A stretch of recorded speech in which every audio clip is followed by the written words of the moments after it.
Estamos de volta com o Hora da Saúde. Como eu falei no bloco anterior, o nosso tema hoje é diabetes. Vamos tirar todas as suas dúvidas, já estou com as nossas entrevistadas.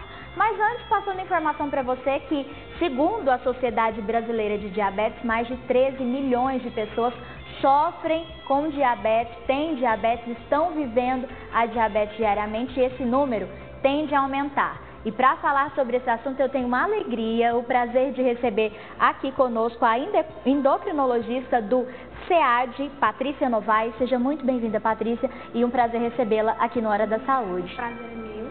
E estamos recebendo também a Jalile Moura, ela que é nutricionista e vai acrescentar aqui também no nosso bate-papo. Seja muito bem-vinda ao Hora da Saúde. Obrigada, é um prazer estar aqui. Vou chamar vocês de casa e as nossas entrevistadas para acompanhar uma matéria muito especial sobre esse assunto. Veja. Nas fotos, Saulo aparece bem acima do peso, fruto de uma vida corrida, sedentária e com uma alimentação inadequada, especialmente para ele, que sofre com um tipo de diabetes de origem hereditária. Esse estilo de vida, aliado a um trauma emocional causado após um divórcio que ocorreu há 19 anos, fez com que a diabetes se manifestasse de maneira severa no organismo do professor, quando ele tinha 33 anos de idade. Eu sou de uma família de pai e mãe diabéticos e com hereditariedade de tios de primeira linhagem. Então, de qualquer forma, eu iria ficar. Saulo conta que sofreu várias complicações causadas pela doença, incluindo o entupimento da artéria humeral, que é a principal veia que passa pelo braço. No ano de 2015, o professor teve vários ferimentos em um dos pés. É o que os especialistas chamam de pé diabético. Por pouco, o membro não foi amputado. Por causa desse problema, Saulo ficou 18 dias internados na UTI e chegou a manifestar uma embolia pulmonar. Entrou no meu pé um pouquinho de cimento e nesse cimento fez um calozinho. Da noite para o dia ele ampliou e gangrenou, fez um buraco enorme, inchou e eu perdi toda a circulação da perna. Nessa época eu estava com 118 quilos, muito pesado. As taxas não mantinham um equilíbrio, a medicação não dava resposta. Segundo a Organização Mundial da Saúde, 422 milhões de pessoas sofrem com a diabetes em todo o planeta. Por aqui, a Sociedade Brasileira de Diabetes aponta que 13 milhões de pessoas precisam lidar com a doença durante o cotidiano. Diabetes existem dois tipos. Tipo 1, que é mais ou menos em torno de 5%, o tipo 2 em torno de 95% das pessoas que têm diabetes.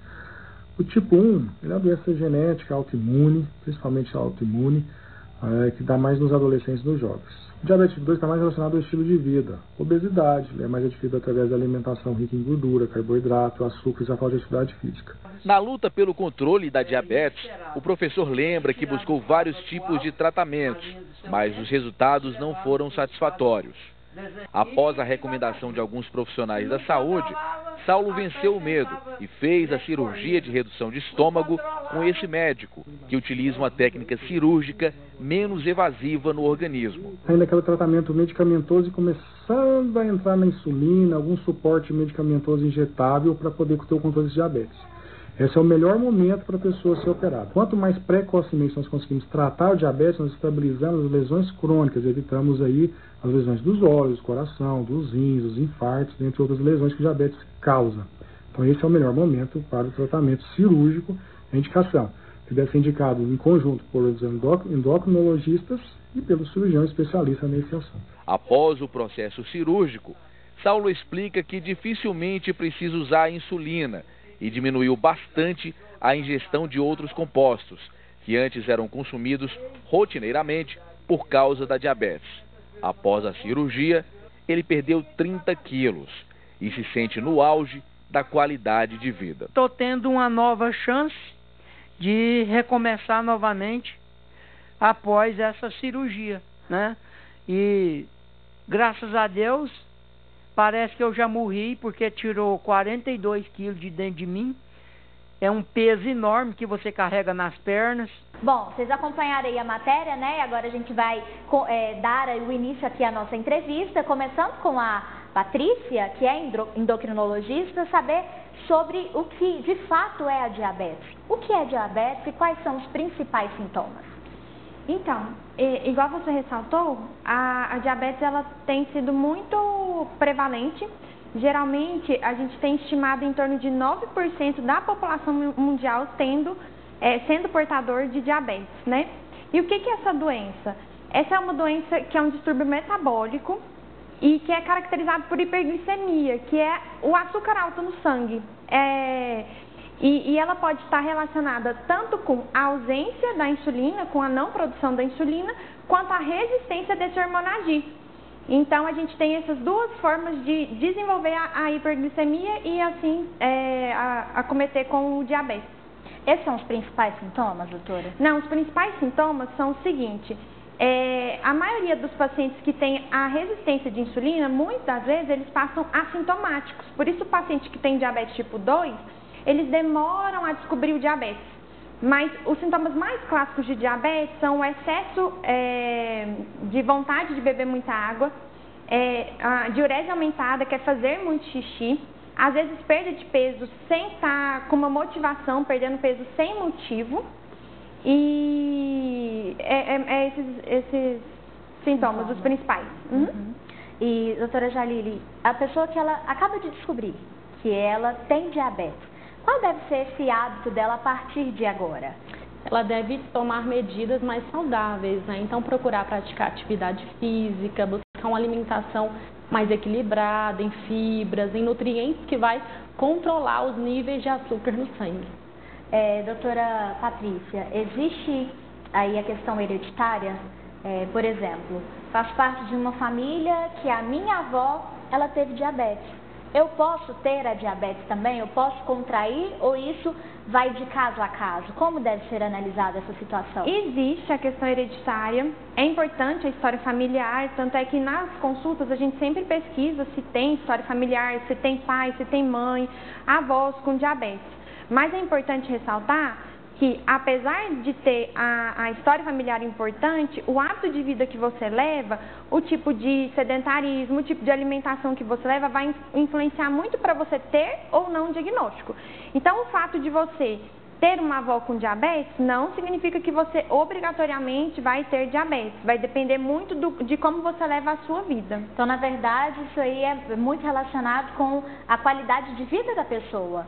Né? Se a pessoa ela faz uma atividade física, se ela tem uma alimentação saudável, sim, né? Independente se ela tem casos na família de diabéticos, mesmo que ela não tenha, ela ainda pode contrair a diabetes devido à sua a maneira que ela tá levando a sua vida. Exercício físico, pessoa que é sedentária, que se alimenta mal, se alimenta com fast food, por exemplo. Uhum. Isso é verdade, porque a história familiar é importante, mas também você pode ser o primeiro caso da sua família. Então, não tenho ninguém na família que tem diabetes. Por que eu tenho diabetes? Como que está a alimentação? Como que está o estilo de vida, o consumo de açúcar? Está fazendo atividade física? Não está? Isso leva muito em consideração questão de peso, sobrepeso, obesidade. Isso tudo é fator de risco para desenvolver diabetes também. Doutora Jalile, a questão do açúcar, né? Quando a gente ouve falar da diabetes, a gente já pensa no açúcar. A questão, talvez o açúcar seja o mais importante, mas existem outros fatores que contribuem também para a questão do diabetes, para a questão da glicemia, a taxa elevada no sangue e tudo mais. Não é só o açúcar.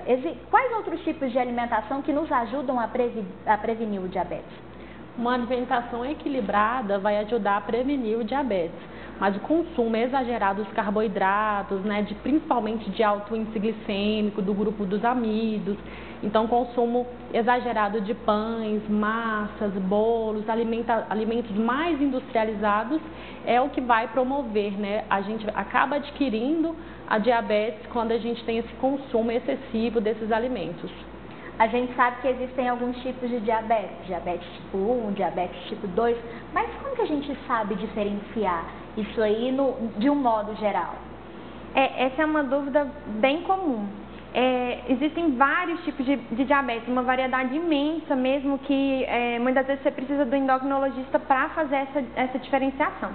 Mas o mais comum é o diabetes tipo 2, que corresponde basicamente 95% dos tipos de diabetes. e o diabetes tipo 1, que corresponde em torno de 5%. Os outros tipos, eles são bem mais raros. Como fazer para diferenciar? O diabetes tipo 2, geralmente, ele é causado pela resistência à insulina, que é esse hormônio que é responsável por colocar a glicose, o açúcar que a gente consome, para dentro da célula. E aí, em geral, pacientes que estão com uma idade mais avançada, 40, 50 anos para mais, pacientes que têm hábitos de vida ruins, que estão sedentários, que não se alimentam bem, que estão acima do peso, com obesidade. E quando a gente vai para o diabetes tipo 1, geralmente ele é um diabetes autoimune. Então, o paciente tem anticorpos que destroem as células pancreáticas, que é quem é responsável pela produção da insulina, e ele para de produzir insulina por esse motivo. Então, os pacientes que têm diabetes tipo 1, geralmente eles têm diagnóstico em fases mais novas da vida. Então, são crianças, são adolescentes. Em geral, a gente consegue diferenciar a partir da história. Quando a gente vai conversando com esse paciente, quando que descobriu o diabetes, como que era o hábito alimentar, história familiar, qual que era o peso, um diagnóstico, sintomas, porque igual eu falei, o paciente diabético tipo 2, o diabetes tipo 2, em geral, ele é assintomático, ele passa muito tempo sem descobrir e por acaso no exame de rotina acaba por descobrir. O tipo 1, como falta insulina, o quadro é mais dramático, então ele fica com poliúria, ou seja, faz muito xixi, ele fica com polidipsia, toma muita água. Então, esses sintomas que a gente popularmente conhece do diabetes, que está fazendo muito xixi, está tomando muita água, geralmente é do tipo 1. Não querendo dizer que somente a pessoa que tem tipo 1 teria esses sintomas, mas em geral com a história a gente consegue diferenciar um do outro. Próximo bloco a gente vai falar sobre prevenção, um pouquinho mais sobre alimentação e também sobre tratamentos daquelas pessoas que sofrem, infelizmente, com diabetes. Não saia daí, no próximo bloco tem muito mais e eu conto com a sua participação.